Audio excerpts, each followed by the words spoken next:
जय बर' हारिनि नोंथांमोननि गेजेराव आं दिनै मोनसे टप मोनसे भिडिअ लाना फैबाय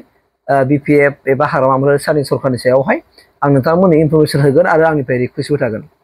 आंनिफ्राय मोनथामसो इनफरमेशन होनो नागिरदों ओमफ्राय लोगोसेनो आंनिफ्राय मोनसे रिक्वेस्टबो थागोन हाग्रामा माहारि सारनिसिम दे। दा आं नोंथांमोननो भिडिअखौ खालामनोसै, नोंथांमोना भिडिअखौ जोबजासे सोंहाय नायबानो जाबाय आरो मोजां मोनोबा नोंथांमोना जुदि दिनैसिमबो आंनि चेनेलाव जुदि नांथाबनानै थायाखैबा नांथाबनानै थादो, बेफोरबायदि मोनसे इनफरमेशनखौ मोनबाय थागोन। बेनिखाय आरो सरकारनि बागै गोबां माखासे इनफरमेशनखौ नोंथांमोना मोनलांबाय थागोन। दा एक्चुअलि नोंथांमोना खोनाबाय बिटिसिनि चिफआ जोंना बारग' बिटिसिनि चिफ हाग्रामा महिलारि सारानो फिन आरो गोदानै बिटिसिनि चिफ जाफिनसिगोन आरो बिथाङा खोथा होनाय बायदि जों मिथिनायाव बिथाङा जेनोखि खोथा होदोंमोन भैरबकुन्द समस्तिनि जाय गबिन्द बसुमतारी सारखौ फेजेननानै देरहानो हानाय रिहन दैमारि बे सारनो डिपुटि चिफनि खोथाखौ बिथाङा अलरेडि होखाबाय। माने भैरबकुन्द समस्तिनिफ्राय देरहानो हानाय रिहन दैमारि सारनो दानि सरकारनि डिपुटि चिफखौहाय होनाय जासिगोन। लोगोसेनो अदालगुरियाव मिनि सेक्रेटारियेट अफिसखौहाय अदालगुरियाव गायसननाय जासिगोन। बेयो स्पष्ट आरो हाग्रामा सारनि प्रमिसमोन। बियो इलेक्शननि सिगां बिथाङा बे प्रमिसखौ होदोंमोन, सतबांसखौ होदोंमोन आरो उदालगुरिनि रायजो राजाफोरनि सिगाङावबो खोथाखौ होदोंमोन। दिनै बे मोगथाङाव महर मोननो थांगासिनो दङ। लोगोसेनो एक नाम्बार पइन्ट हिसाबै मोनखाबाय जे रिहन दैमारिया बिपिएफनिफ्राय डिपुटि चिफ हिसाबै बिबानखौ मोनसिगोन आरोखि। लोगोसेनो आरो जों मिथिबावनाय बायदिबा माखासे सर्सनिफ्राय जोङो मिथिनो मोनबावबाय रौता समस्तिनिफ्राय देरहानानै फैनाय जेनोखि बिजाथि चरण बर' बिथांनोबो अलरेडि इएमखौ होगोन होननानै जों दा सर्सनिफ्राय मिथिनो मोनबाय। रौता समस्तिनिफ्राय देरहानानै फैनाय जेनोखि चरण बर'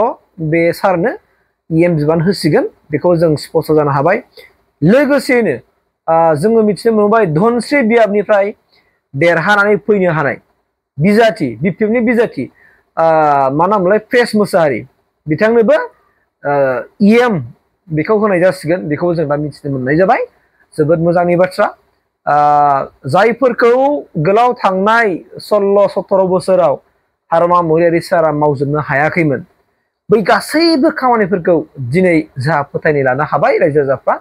बिथाङा दिनै सरकाराव थानानै मावफुंजोबनो हासिगोन। जायफोरखौ आरो नै थांनाय 5 बोसोरावबो इउपिपिएल गभर्नमेन्टआ मावफुंजोबनो हायाखैमोन, बैफोर आद्रा थानाय जायफोर खामानिफोरखौ मावफुंनो हासिगोन। लोगोसेयैनो आंनि मोनसे रिक्वेस्ट दङ रबिराम नार्जारी सारखौ लानानै आं दा बुंगोन। बेनि सायावसो आं मोनसे बाथ्रा बुंनो नागिरबाय। इलेक्शन फोसावदिंनाय हाबाफारियाव हाग्रामा महिलारि सारा गोबां माखासे प्रतिश्रुति होखादों इयुथ्सफोरनि थाखाय। जायफोर इयुथ्सफ्रा साख्रि बाख्रि गैया, बै इयुथ्सफोरनि थाखाय बोसोराव 100 crore बे मोनसे बाजेटखौ लादोंमोन आरो बै बाजेटफ्रा माने आखरे आखरे माने मावफुंजागोन आंहा फोथायनाय दङ आरो आङो बिसास खालामदों। जायफोर लाइमोनफ्रा साख्रि बाख्रि मोनाखै, माने बैफोर लाइमोनफ्रा साख्रि बाख्रि मोनैफोरखौ एक खालियानि हिसाबै माने खेबसेल' होनानै बिथांमोनखौ बिजनेस मावनायाव सुजुग सुबिदा होगोन, आं बेखौ मिथिनो हाबाय।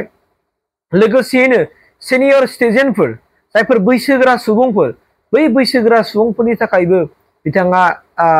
क्रर मोनसे फैसा बिथाङा एमाउन्ट फोसावदोंमोन। बेखौ आं एमाउन्टखौ एक्जाक्ट गोसोआव गैला, बेखौ जोङो आखरे आखरे मावफुंजायो, बेखौबो आं हाग्रामा महिलारि सारनिसिम आंनि गोसो गोरबोनिफ्राय रिक्वेस्ट थाबाय। लोगोसेयैनो जायफोरनाखि दखान होनानै जाग्रा, मैगं थाइगं फाननानै जाग्रा, बिथांमोननोबो एक कालियान हिसाबै बिथांमोना होनायनि पलिसिखौ लादोंमोन, बेबो जेन' मोजाङै आखरे आखरे मावफुंजाथोंसै आं बेखौ खावलायबाय। लोगोसेयैनो बे भिडिअनि गेजेरजोंहाय आंनि गेदेरथार मोनसे डिमान्ड, गेदेरथार मोनसे हाग्रामा महिलारि सारनिसिम रिक्वेस्टआ बेनो जे क'क्राझार जिल्लायाव थानायनि गेजेरावब्लाबो टप मस्ट सिनियर बै समनिफ्रायनो थाबोनाय जों मोनगौ जे रबिराम नार्जारी सार कुसुगाव समस्तिनिफ्राय देरहालांनो हानाय बै रबिराम नार्जारी सारनोबो क'क्राझार डिस्ट्रिक्टनि आन्दाराव जेसेबांनाखि देरहानानै थांदों,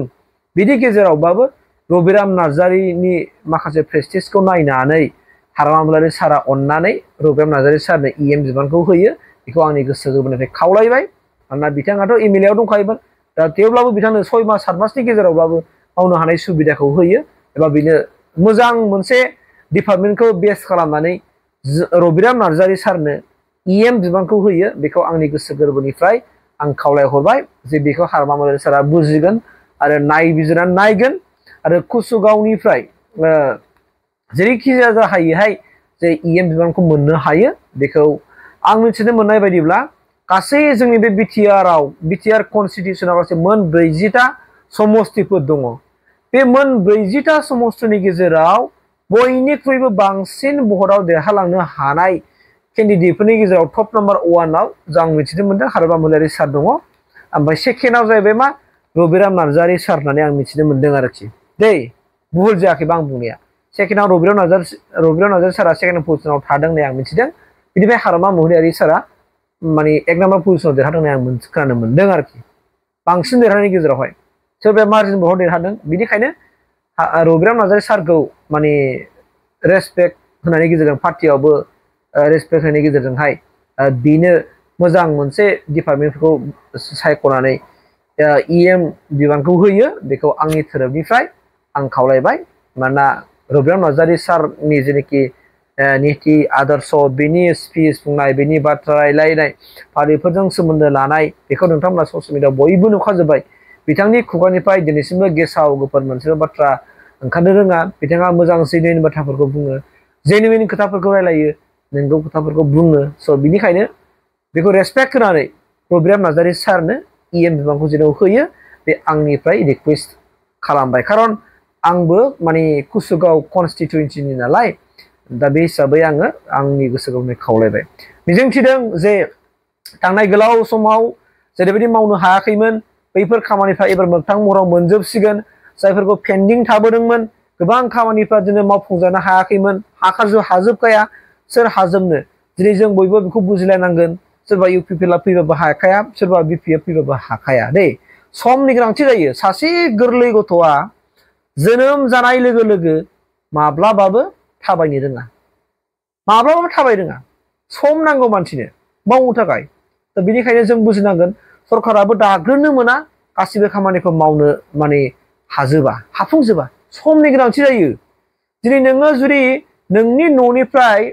हमना लादो सोरबा जुदि दिनै क'क्राझारसिम फैनांगौब्ला बेसेबां सम नांगौ नोंथ' बुंनाय लोगो लोगो थांनाय लोगो लोगो सौहैयाना दा बैफोर बाथ्राफोरखौ जोंनि गामि सिङाव थानाय खायसे मानसिफ्रा बुजिया मिथिया लोगोसेनो बुजिनो नाजा आरो बेखौनो आं खावलायगोन जायफोरनाखि ग्रासरुट लेभेलाव गाहाय लेभेलाव थानानै अयन गुबुन गुबुन पलिटिकेल हान्जायाव थानानै खामानि मावदों नोंथांमोना बुजिनो सेस्था खालाम पलिटिकेला मोनसे गेम बेखौ बुजिनो नाजादो गोदोनि सम नंला बै समनि नंला बै समनि परिस्थितियाव दावराव दावसिया मानि थाखाय जादोंमोन बेखौ बयबो मिथिगौ क्लियारै मिथिगौ बिनिखायनो जों बुजिनांगोन फिउचारनि बाथ्रा दङ जोंनि गथ' गथायखौ मोजां आखल आखु सोलोंनायनि बाथ्रा दङ जों जुदि बिमा बिफाफ्रानो जों जुदि गाज्रि बेबहार दिन्थिलाङोबा पलिटिकेल बाथ्राखौ लानानै गथ'फ्रा बेखौनो सोलोंलांजोबगोन अब्ला नों गथ'नो मा गियान होगोन जोंनि समाजखौ जों बोरै फोसाबगोन नोंनि गथ'खौ जों बोरै मानसि मोजां खालामनो हागोन बिनि खोथा फैयो बिनिखायनो जों बुजिलायनांगोन गावजों गाव नारा नाथा जालायनाय नांथां नांथां खालामलायनाय बेफोरो थासारिया जोबलांबाय जोंनि गेजेरनिफ्राय बैफोर समाजनि थाखाय बिराद गिदिर मिस्टेक जालांबाय बिनिखायनो जों बुजिलायनांगोन जोंनि गासैबो गुबुन गुबुन पलिटिकेल हान्जायाव थायाथों मानो नोंथांमोना बुजिनांसिगोन जे आं पलिटिकेल हान्जायाव मानो थादों आं थानानै दिनै नोंथांमोना सानना नायनांगोन दिनै ग्रासरुट लेभेलाव थानाय जाय सुबुंफोर जाय व्यक्तिफोर नोंथाङा दिनै जे दं दाबो बिदिनो दङ साननानै नाय गासैबो बुस्थुखौहाय नोङो पलिटिकेल थानानै सोरबा धोनि जागोन रां रुफा खामायगोन क्ररपति जागोन बे नङा क्ररपति जानायनिबो रां रुफा खामायनायनिबो माखासे लामाफोर थायो नोंहा जुदि थाखा दङबा थाखायानो नोंखौ मानसि खालामफिननो हायो आरो बेफोर नोंनि मावनाय दांनाय नोंनि मोनदांथिफ्रा गोसोफ्रा क्लियार जानांगौ रोखा जानांगौ गेबें जानांगौ जे मानसिफोरजों अनजानाय मानसिफोरजों गोरोबनो हानाय जानांगौ नोंनि दरसि दरसि मोखां लानानै दरसि दरसि गोसो लानानै पलिटिक्सआव फैनो नाङा आरो खामानि मावफैनो नाङा बेनिखायनो बुजिनो नाजा पलिटिकेला मा बुस्थु जोङो जानांगोन आरो पलिटिकेला बेखौ बुजिखा जों बर' हारिखौल' लानानै पलिटिकेल दा गेले